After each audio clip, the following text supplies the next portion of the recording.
بسم اللہ الرحمن الرحیم۔ آج کے سبق میں فاعل کو تلاش کرنے کا طریقہ کیا ہے اور اس کی پہچان کیسے کی جاتی ہے۔ اگر عبارت میں کوئی صیغہ آ جائے تو اس کی پہچان کیسے کرنی ہے اور اس کو تلاش کیسے کرنا ہے، تو آج کے سبق میں اس حوالے سے پڑھیں گے۔ تو سب سے پہلے ہے ماضی کے صیغے، کہ اگر عبارت میں کوئی ماضی کے صیغہ آ جاتا ہے تو اس کی پہچان کیسے کرنی ہے۔ تو ماضی کے صیغوں کی پہچان کرنے کی دو حالتیں ہیں کہ یہ 2 میں سے ہوں گے یا 12 میں سے ہوں گے۔ اگر یہ 2 میں سے ہیں تو کبھی ان کا فاعل اندر اور کبھی باہر ہوگا۔ اگر یہ 12 میں سے ہیں تو ان کا فاعل ہمیشہ ان کے ساتھ ہوگا۔ اب وہ کون سے 2 صیغے ہیں کہ جن کا فاعل کبھی اندر ہوگا اور کبھی باہر ہوگا؟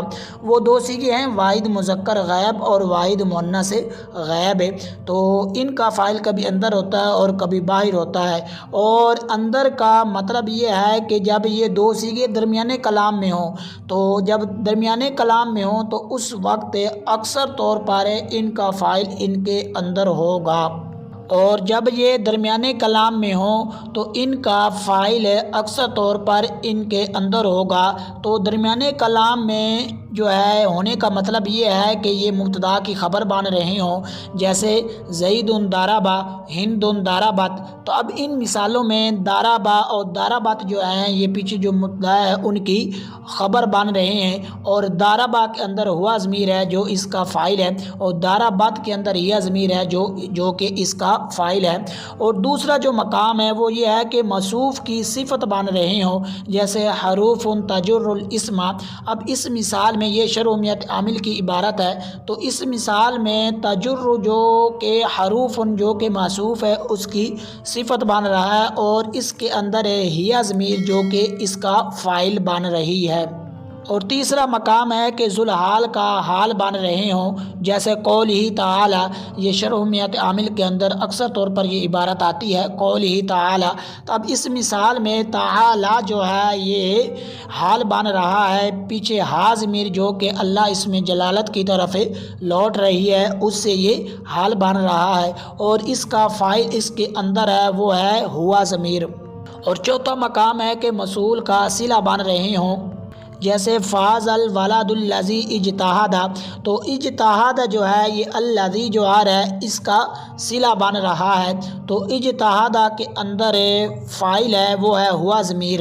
اور پانچواں مقام ہے کہ معطوف علیہ کا معطوف بن رہے ہوں، جیسا کہ سقى الله سراه وجعل الجنة مثواه۔ تو یہ شرعیت عامل کی عبارت ہے، تو وجعل الجنة مثواه جو ہے یہ معطوف بن رہا ہے جملہ، اور سقى الله سراه یہ معطوف علیہ ہے۔ تو جعل جو ہے اس کے اندر ہوا ضمیر ہے جو کہ اس کا فاعل بن رہی ہے۔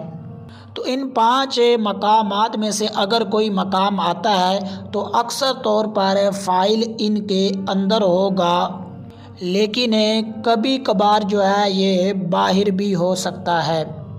اور باہر کا مطلب یہ ہے کہ جب یہ کلام کے شروع میں ہو تو اس وقت اکثر طور پر ان کا فاعل باہر ہوگا، جیسے ذہب اللہ بنورہم۔ اب اس مثال میں یہ ذہب جو ہے یہ کلام کے شروع میں، اور اس کا فاعل باہر آ رہا ہے وہ ہے اللہ اس میں جلالت۔ لیکن کبھی کبھار جو ہے جب یہ کلام کے شروع میں بھی آ جائیں تو اس صورت میں بھی ان کا فاعل ان کے اندر ہوتا ہے۔ اور ماضی کے جو 12 صیغے ہیں ان کا فاعل ہمیشہ ان کے ساتھ ہوتا ہے، اور وہ جو 12 صیغے ہیں ان 2 صیغوں کے علاوہ یعنی واحد مذکر غائب اور واحد مؤنث غائب، ان 2 صیغوں کے علاوہ باقی جو 12 صیغے ہیں ان کا فاعل ہمیشہ ان کے ساتھ ہوگا ضمیر بارز کی صورت میں۔ پھر جو ہے یہ مضارع کے صیغوں کا فاعل تلاش کرنے کا طریقہ کیا ہے، اس کی پہچان کیسے کی جاتی ہے۔ تو مضارع کے صیغوں کی 3 حالتیں ہیں کہ یہ 2 میں سے ہوں گے یا 3 میں سے ہوں گے یا 9 میں سے ہوں گے۔ 2 میں سے وہیں صیغے جو ماضی کے ہیں کہ واحد مذکر غائب اور واحد مؤنث غائب، ان کا فاعل کبھی اندر ہوتا ہے اور کبھی باہر ہوتا ہے۔ تو اندر کا کیا مطلب ہے یہ بھی پیچھے میں نے اس کو ذکر کر دیا ہے، اور باہر کا کیا مطلب ہے اس کو بھی میں نے پیچھے ذکر کر دیا ہے۔ اور دوسری حالت ہے کہ تین میں سے ہوں، تو جب یہ تین میں سے ہوں کہ ہمیشہ فاعل ان کے اندر ہوگا، اور وہ تین صیغے ہیں واحد مذکر حاضر، واحد متکلم اور جمع متکلم۔ اگر یہ تین صیغے، ان تینوں صیغوں میں سے اگر کوئی صیغہ عبارت کے اندر آتا ہے تو فاعل ہمیشہ ان کے اندر ہوگا۔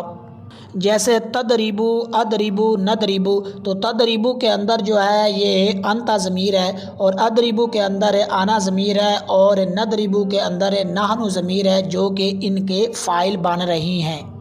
اور تیسری حالت ہے کہ نو میں سے ہوں، تو اس صورت میں ان کا فاعل ہمیشہ ان کے ساتھ ہوگا، یعنی دو جو صیغے ہیں ان کو نکال دیا جائے کہ واحد مذکر غائب اور واحد مؤنث غائب، اور جو تین صیغے ہیں کہ واحد مذکر حاضر ہے، واحد متکلم اور جمع متکلم، ان صیغوں کے بعد جو باقی بچتے ہیں وہ ہیں نو صیغے، ان کا فاعل ہمیشہ ان کے ساتھ ہوگا ضمیر بارز کی صورت میں۔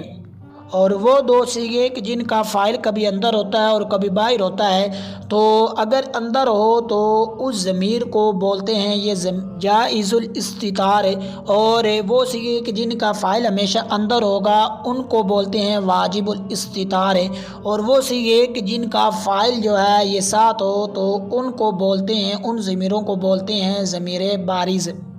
اور پھر ہے صیغہ صفت کے صیغوں کا فاعل تلاش کرنے کا طریقہ، تو اس کی پہچان کیسے کی جاتی ہے؟ تو صیغہ صفت کے بھی دو حالتیں ہیں کہ یہ دو میں سے ہوں گے یا ان کے علاوہ ہوں گے۔ اگر یہ دو میں سے ہوں تو ان کا بھی فاعل کبھی اندر ہوگا اور کبھی باہر ہوگا، اور ان دو صیغوں کے علاوہ جو اگر صیغہ کوئی آ جاتا ہے تو فاعل جو ہے یہ ہمیشہ جو ہے ان کے اندر ہوگا۔ اور اسی کے ساتھ ہی سبق کا اختتام ہوا۔ نئے سبق کے ساتھ ملتے ہیں، تب تک کے لیے اجازت۔ السلام علیکم ورحمۃ اللہ وبرکاتہ۔